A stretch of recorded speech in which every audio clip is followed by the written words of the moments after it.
Hello good morning guys. स्वागत है आपका मेरे यूट्यूब चैनल सीमा पेटवाल ऑफिशियल में। और मैं वीडियो बहुत टाइम बाद डाल रही हूँ क्योंकि मेरी तबीयत थोड़ी ठीक नहीं थी और ये वीडियो भी पुराना है और मैं एडिटिंग नहीं कर पाई तो फाइनली मैं जब छुट्टी पे थी तो हम गए थे ऋषिकेश घूमने। वैसे तो मैं ऋषिकेश बहुत बार जा रखी हूँ बट बच्चों के साथ मैं फर्स्ट टाइम जा रही थी। और रास्ते में काफ़ी ट्रैफिक भी था क्योंकि हरियाणा यूपी वाले जो भी हैं वो अपनी वेकेशंस मनाने ऋषिकेश हरिद्वार ये इससे आगे जाते हैं और लोकल के लिए बहुत ही ज़्यादा मुश्किल हो जाता है। ट्रैफिक बहुत ज़्यादा था। जहाँ कहीं हम ऋषिकेश 40 या 45 मिनट में पहुंचते हैं तो हम उस दिन 1.5 2 घंटे के बीच में ऋषिकेश पहुंचे। और आप देख पा रहे थे कुछ छाँव वगैरह नहीं थी, धूप ही थी एग्जैक्टली और गर्मी भी बहुत लग रही थी। और फिर हम धीरे धीरे करके ऋषिकेश पहुंच गए। और अब हमें जाना था वहाँ पे भैया लोग रहते हैं उनके पास क्योंकि उनका वहाँ पे रेस्टोरेंट है। तो पहले हम वहाँ पे जाना चाहते थे, उनसे मिलना चाह रहे थे क्योंकि हमें ऋषिकेश के बारे में कुछ ज़्यादा पता नहीं है। तो भैया हमें घुमाने वाले थे। तो फिलहाल हम भैया को ढूंढ रहे थे और ट्रैफिक बहुत ज़्यादा था। थोड़े टाइम बाद हमें भैया मिले और फिर वो हमें लेके गए अपने रेस्टोरेंट पे। और ट्रैफिक तो माय गॉड बहुत ज़्यादा ही कुछ था, बहुत मुश्किल से। और आप लोग बताना कौन-कौन आप लोगों में से ऋषिकेश गया है? और अगर कोई जाना भी चाहता है तो मई, जून, जुलाई के महीने ना जाए क्योंकि वहाँ पे यात्रा सीज़न होता है और बिल्कुल भी जगह नहीं है वहाँ पे। और अब फिर हम पहुँच गए थे रेस्टोरेंट में। ये भैया का रेस्टोरेंट है वहाँ पे। हमने खाए नूडल्स, मोमोज़ और वो इतने टेस्टी थे। मतलब मोमोज़ तो देहरादून के कंपैरेटिवली बहुत टेस्टी थे, एकदम लज़ीज़ से। तो हमने मोमोज़ टेस्ट किया और उसके बाद हम निकले ऋषिकेश घूमने। तो ऋषिकेश घूमने से पहले हम वॉशरूम वगैरह जाना था। हम बच्चों को वॉशरूम वगैरह करवाया और देन हम निकले। तो रास्ता आपको देखने को मिलेगा कितना। ये वहाँ पे एक होटल है शायद, स्पा सेंटर है वहाँ पे ये और बहुत अच्छा है। और हम निकले राम झूला, लक्ष्मण झूला के लिए। आप भीड़ देख देख सकते हो इतना मुश्किल सा। और यहाँ बच्चे ना बहुत परेशान कर रहे थे क्योंकि वो कभी पैदल नहीं चलना चाह रहे थे तो कभी गोद पे नहीं चलना चाह रहे थे और उन्होंने बहुत ही परेशान किया था हमें चलते-चलते।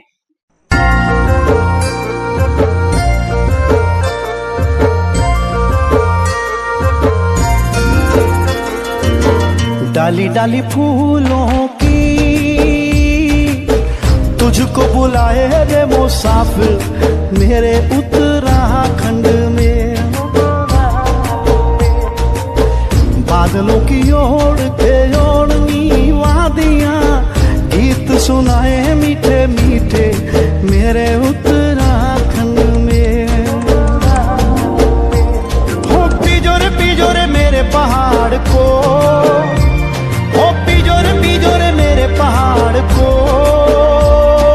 ठंडो पानी ठंडो पानी ठंडो पानी ठंडो पानी।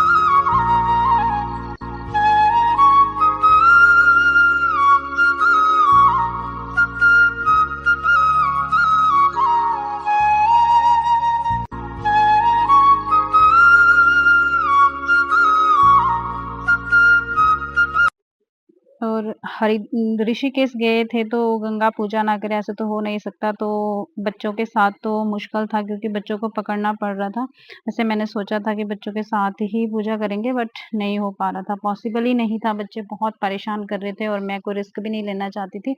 तो मम्मी और पंकज ने पकड़े थे एक-एक बच्चे को और इतने में मैंने की थोड़ी-सी पूजा। और वहाँ पे जाके ना काफ़ी मतलब एकदम मन को शांति सी मिल रही थी। ऐसे लग रहा था पता नहीं कौन-सी जगह से और हम कहाँ पे आए हैं, एकदम शांति। सा मन हो रहा था, बिल्कुल एकदम अच्छा फ़ील हो रहा था, स्ट्रेस फ्री हो रहा था थोड़ा-सा माइंड।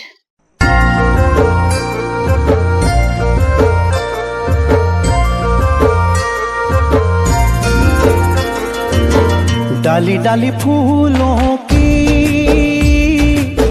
तुझको बुलाए रे मुसाफिर मेरे उत्तराखंड में। बादलों की ओर के ओढ़नी वादियां गीत सुनाए मीठे मीठे मेरे उत्तराखंड में। हो पिजोरे मेरे पहाड़ को, हो पिजोरे मेरे पहाड़ को। ठंडो पानी, ठंडो पानी, ठंडो पानी, ठंडो पानी।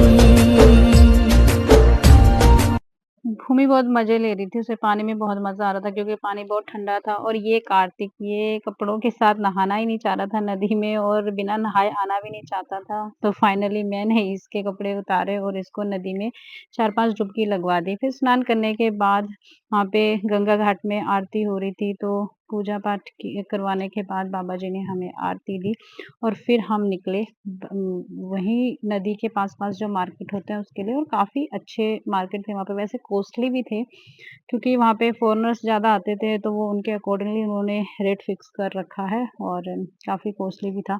और आगे-आगे आते-आते हम मम्मी और भैया से बिछड़ चुके थे, फिर हम उनको ढूँढने पे लगे रहे और उसको ढूँढने में काफ़ी टाइम लग गया, हम थक गए थे, तो हम दोनों बैठ गए और हमने कार्तिक भूमि को मस्ती करने दिया। पर स्टिल मेरे माइंड में कुछ डर-सा हो रहा था क्योंकि बच्चे एक-दूसरे को धक्का-मुक्की से ऐसे खेल रहे थे और मुझे थोड़ा-सा डर-सा भी फ़ील हो रहा था। तो मैं वहाँ पे भी बेचैनी से ही बैठी थी, चैन से मैं वहाँ पे भी नहीं बैठ पा रही थी क्योंकि मेरे बच्चे बहुत शरारती हैं और मुझे ये नहीं पता ये कब कहाँ कौन-सा कांड कर जाएँ। कांड करने में माहिर हैं, इसलिए मैं इनको अकेले छोड़ती नहीं हूँ। तो फाइनली मैंने पंकज को बोला कि यार यहाँ से उठना ही बेटर रहेगा क्योंकि मुझे डर लग रहा है अगर ये वहाँ पे गिर-विर गए तो। फिर हम निकले और वहाँ पे एक आश्रम था और वो बहुत ही मतलब वहाँ पे फुव्वारे-वुव्वारे लगे हुए थे। लेकिन कार्तिक स्टिल उस पानी में हाथ डाल रहा था और मुझे डर लग रहा था कि कहीं करंट-वरंट ना लग जाए। तो मैं वहाँ से भी बच्चों को लेके आई क्योंकि मुझे डर बच्चों को लेके मैं बहुत स्केरी होती हूँ।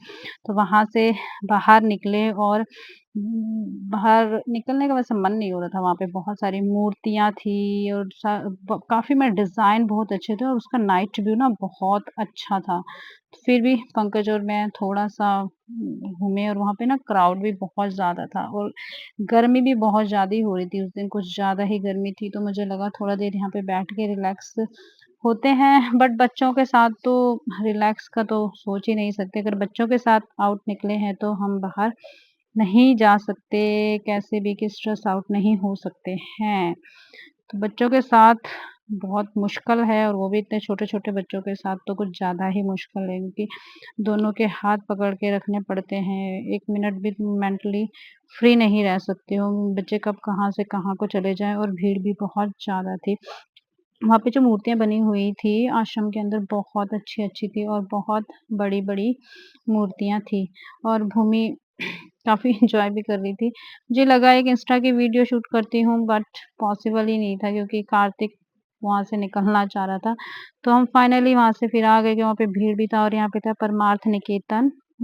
तो हम वहाँ पे गए और वहाँ पे भी कुछ कम भीड़ नहीं थी, बहुत ज़्यादा थी।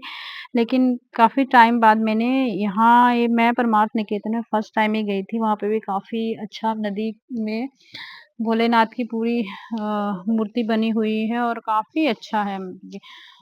काफ़ी क्राउड भी था वहाँ पे, अच्छा लग रहा था। तो आप इसमें मैं आपको व्यूज़ दिखा देती हूँ, कैसा लग रहा था वहाँ पे। अगर आपको मौका मिलता है तो आपको ज़रूर जाना चाहिए क्योंकि शांति बहुत है वहाँ और पे। अब हमें लौटना था घर को क्योंकि हम ऑलमोस्ट पूरा घूम चुके थे और थक भी चुके थे। वैसे तो हमारा रुकने का इरादा था पर किसी रीज़न से हम रुक नहीं सके और हम वापस देहरादून निकल गए।